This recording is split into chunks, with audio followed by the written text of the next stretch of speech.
muri aho mwese bakunze b'ikiganiro amahitamo yanjye ngewe banyita Uwadede Umutoni nkaba presente ikiganiro kuri televiziyo Sunset Shine. Ubu twishimiye kwakira umutama adakuze cyane ariko yahisemo gukurikira ibijyanye n'umuco nyarwanda. Ibyo ukoze babyita gute? Gutya ndimo ndenyegeza kugira ngo umuriro utazima. Iki ni igicaniro. Hano niho kera bahuriraga bagiye gutarama, bagiye kuganira, gutarama. Nuko yenda bitadushobokeye neza twabuze inzoga iryoshye ngo dukire mu gacuma tuze kunywera ku gicaniro, ariko hano niho bataramiraga kera bakavuga ibisakuzo, abakuze bakabwira abana amateka, bakabwira ibisekuru, noneho uwo iroro rije ku maso akajya kuruhuka. Anduva bya biryoshye cyane. Ntabwo batandukanyaga, bicanaga bose, abakecuru ntabwo batandukanyaga imyaka na sex icyo gihe muri icyo gicaniro. Yego, nuko ngo gutarama bagiraga igihe cyo gutarama. Igihe cyo gutarama cyabaga bose barazaga, hazaga bato, kuko nicyo gihe babaga bagiye kuganira ibintu byimbitse by'umuryango, sibyo?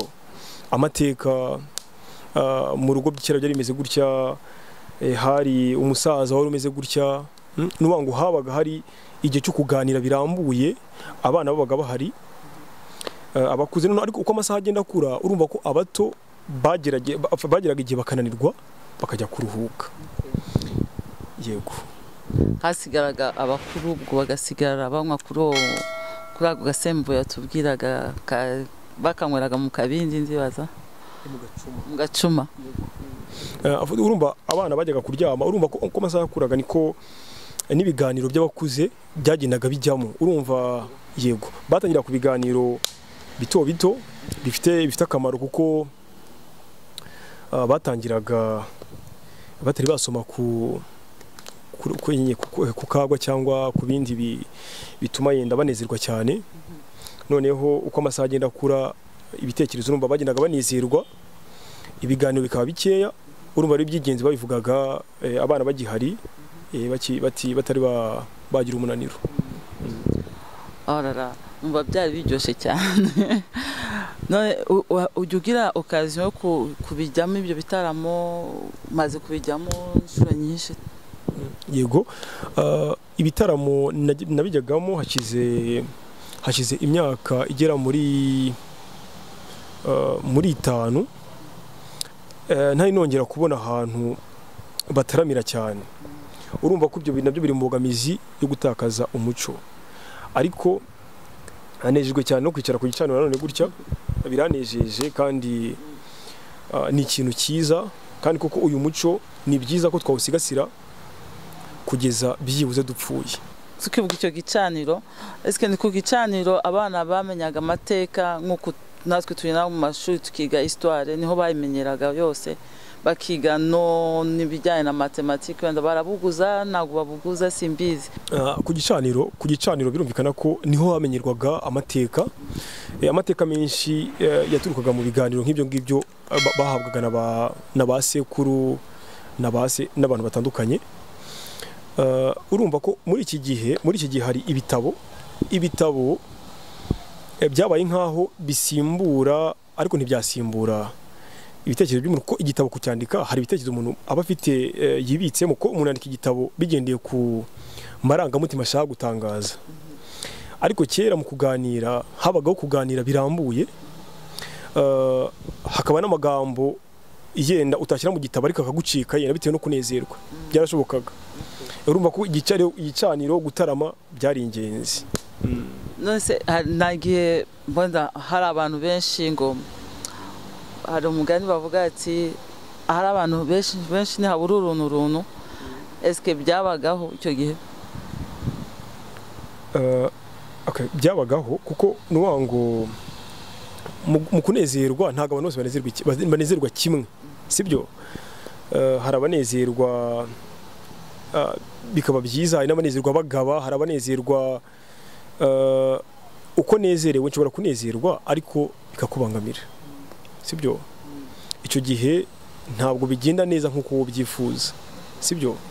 Ariko uko bisa kose igitaramo cyangwa se ku gicaniro ko niho haturaga igitaramo nyine kikaryoha, ariko usibye ko banataramaga atari no ku gicaniro gusa, igicaniro kiri muri bimwe byataramirwagaho, banywa baganira.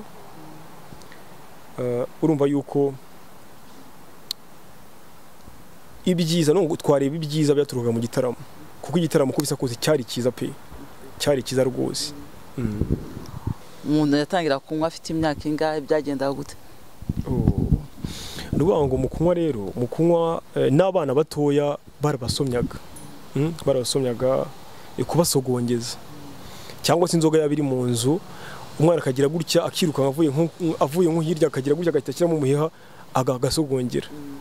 Byarabaga ntago, ariko yanywaga inzoga ku mugaragaro, ntago byabaga ari ku mugaragaro, ariko umusore wababonaga ko amaze kugera mu kigero cyo kuba umusore yagira gutya akavuga ati akenga, akabwira se ati ndumva twasangira.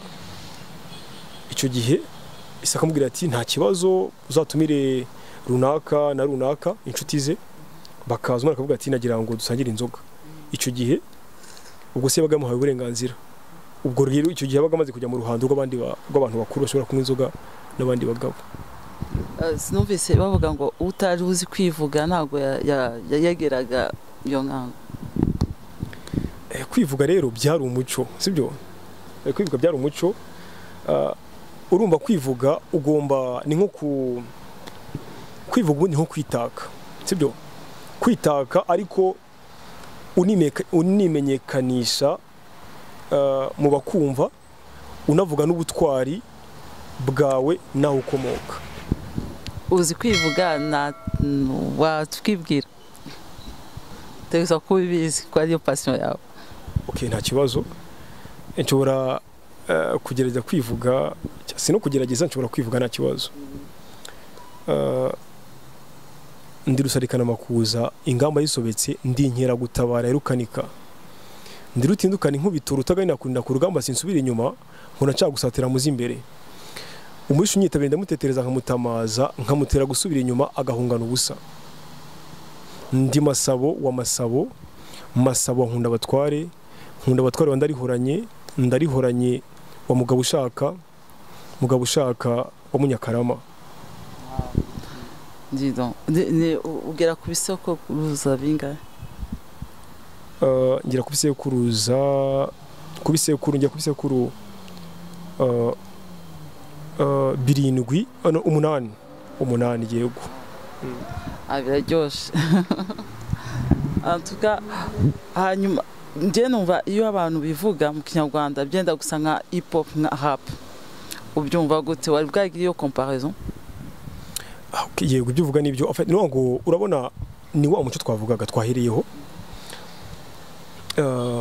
Turacyari mu muco, ariko dutangira twavuze yuko ikigenda gitakaza umuco w'igihugu cyangwa yenda w'agace runaka ari ugushaka gukopera imico y'ahandi utazi neza aho yahereye.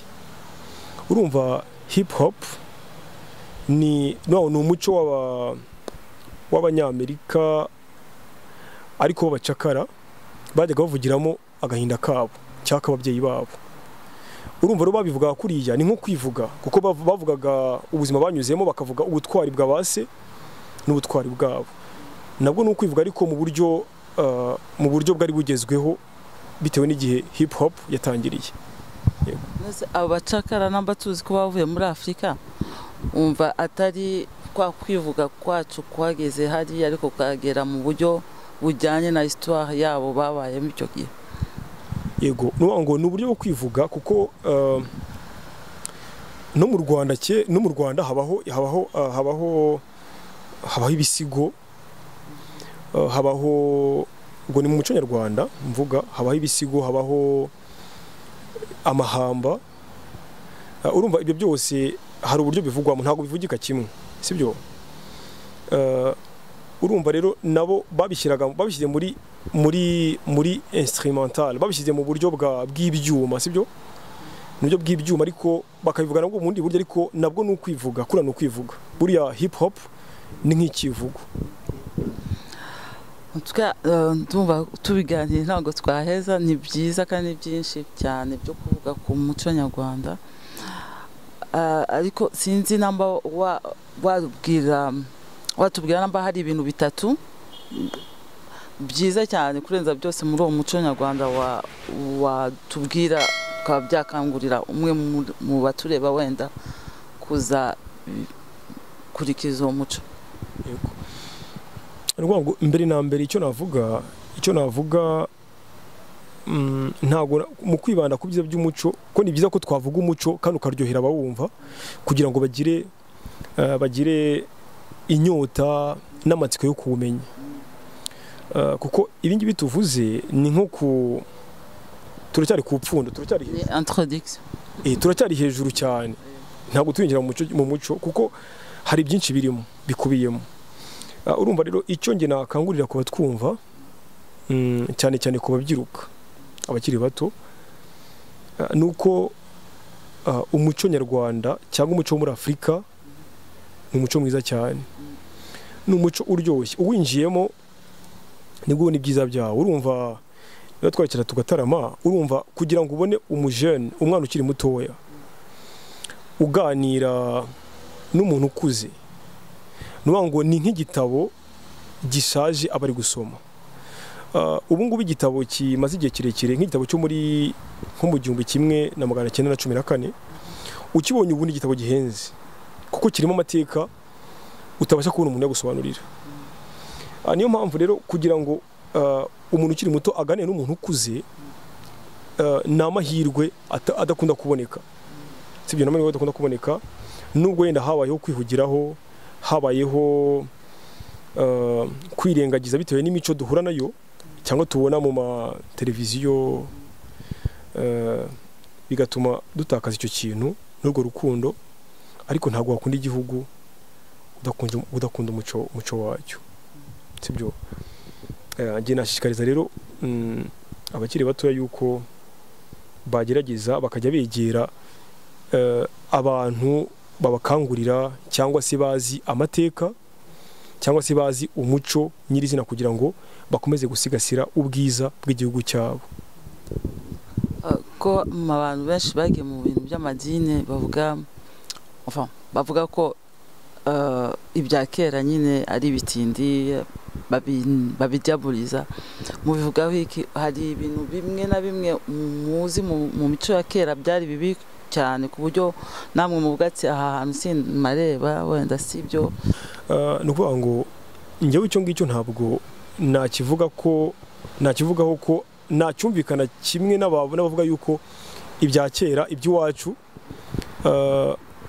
atari byiza cyangwa atari byo, kuko ibya kera njye uko mbibona umuco wose ugira ibyiza cyane, ugira ibyiza ukagira n'ibibi cyane ukagira n'ibibi.